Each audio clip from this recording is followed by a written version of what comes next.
Olá! Que bom que você está aqui conosco no canal Peripécias de Mãe, porque mãe também erra, e eu que o diga. Nós podemos compartilhar, nós já tivemos 2 mães mencionadas nesse canal que nos ensinaram preciosas lições, não só de como agir, mas também de como não agir. A primeira mãe mencionada na nossa série, as mães que erraram na Bíblia, foi a mãe Herodias. A segunda mãe foi a mãe que não tem o seu nome mencionado na Bíblia, mas é mencionada como a mulher de Ló. E agora nós estamos indo para a terceira mãe da nossa série. A terceira mãe, ela é bem pouco mencionada também. Zípora. Zípora sim, a esposa de Moisés. A Bíblia tem a história de Zípora e de Moisés relatada no livro de Êxodo. A gente sabe que Moisés, quando saiu do Egito, casou-se com a filha de um sacerdote. O nome Jetro quer dizer sacerdote, líder religioso. Jetro chamava-se Reuel, tem esse nome mencionado também na palavra de Deus. E seu título vinha antes do seu nome, assim como hoje em dia a gente chama pastor e aí a gente coloca o nome depois da pessoa. Então, Jetro era o título PR, de pastor. Ele era o líder religioso. Então, Zípora, sendo uma das filhas dele, havendo conhecido Moisés, depois que Moisés havia fugido do Egito por ter matado um egípcio e estar com medo de ser descoberto, e aí Moisés então atravessa o deserto e chega à região de Midian. Nessa região de Midian, Moisés conhece Zípora, conhece Reuel, Jetro, e aí Moisés então se casa com ela. O livro de Êxodo não dá muitos detalhes sobre a questão de Moisés e Zípora e de seu relacionamento, mas nós sabemos que o que tem na Bíblia é para a nossa edificação, é relevante. Deus não colocou nada de desnecessário na sua palavra. Zípora, ela tinha 2 filhos. O filho mais velho de Zípora chamava-se Gerson. Significa peregrino, estrangeiro. Com certeza Moisés tinha razões para pôr esse nome em seu filho. Havia diferenças culturais entre eles. E Gerson, é muito provável, foi circuncidado. Não se menciona isso na palavra de Deus, mas como nós vamos estudar o capítulo 4, no versículo 25 e 26 do livro de Êxodo, nós vamos ver que no segundo filho, Moisés não desempenhou a mesma função. Diz assim: então Zípora tomou uma pedra aguda e cortou o prepúcio de seu filho, lançou-o aos pés de Moisés e lhe disse: sem dúvida, tu és para mim esposo sanguinário. Versículo 26. Assim o Senhor o deixou. Ela disse: esposo sanguinário por causa da circuncisão. No versículo 24 menciona o começo dessa história, em que Deus encontra Moisés no caminho entre Midian e o Egito, depois do seu chamado, e Deus tenta matá-lo. E Zípora, então, percebendo que Moisés pode ser morto por essa transgressão, ela pega uma pedra e corta o prepúcio de Eliezer, que significa Deus é minha ajuda. Já estava atrasada essa circuncisão. Eliezer não era uma criança de 8, 10 dias. Eliezer já era um menino grande. Com certeza, houve em algum momento uma interrupção na sequência de planos de Moisés de circuncidar Eliezer. Não sabemos se foi por falta de força da parte de Moisés, se foi por objeções da parte de Zípora ou se foi por esquecimento. Uma coisa é certa, Moisés sabia que seus filhos deveriam ser circuncidados para terem o sinal de Deus. E Moisés havia acabado de encontrar-se com Deus. Você já tentou colocar o carro na frente dos bois?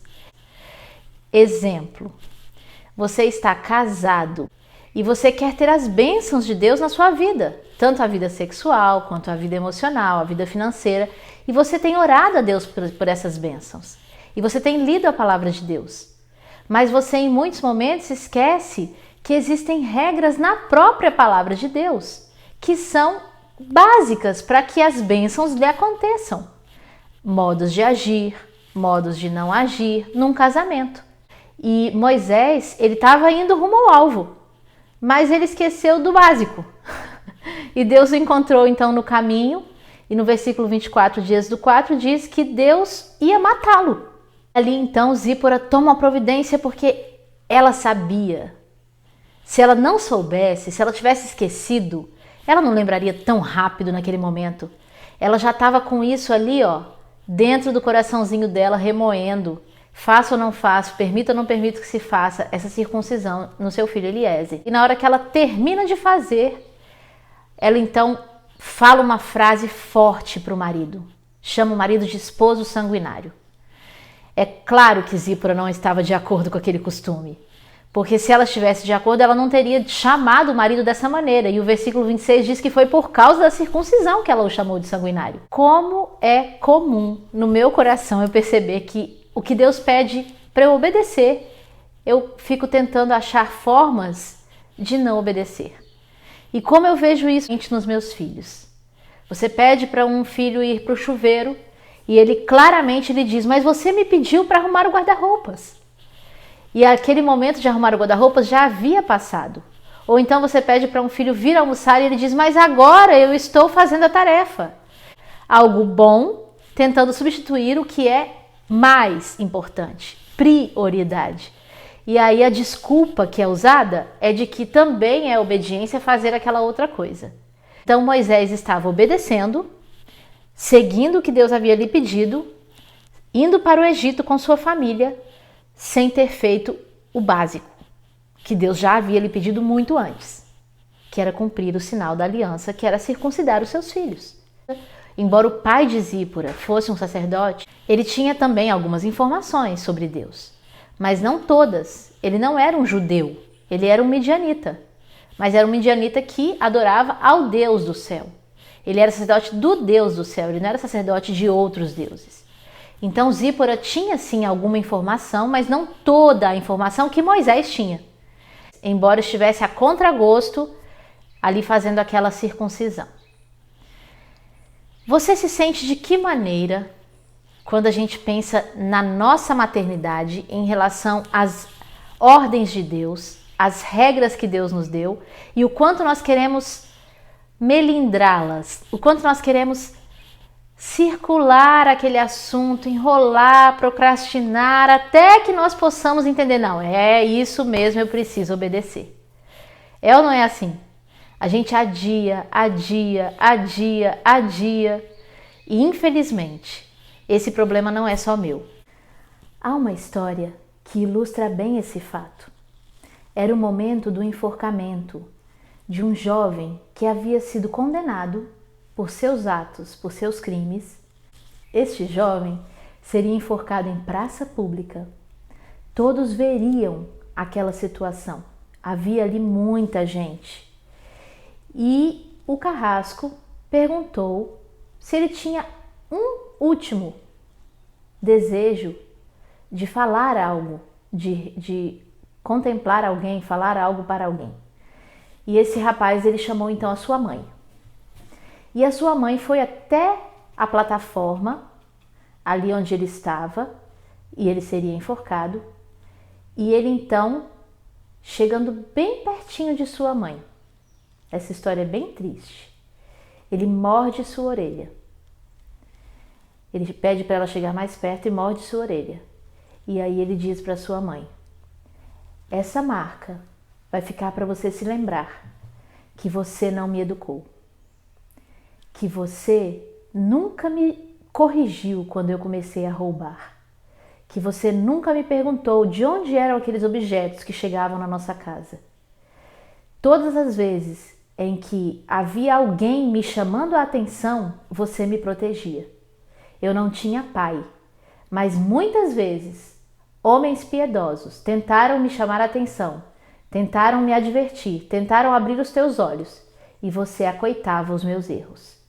E aquilo foi me dando forças, na infância ainda, para ser um criminoso. E eu só fui me desenvolvendo mais e mais e mais. E hoje eu estou sendo enforcado, porque você permitiu que dentro do meu coração a necessidade de ter e de estar certo sempre que eu quisesse ter algo fosse tão grande que eu não pudesse me controlar e seguir as regras da sociedade.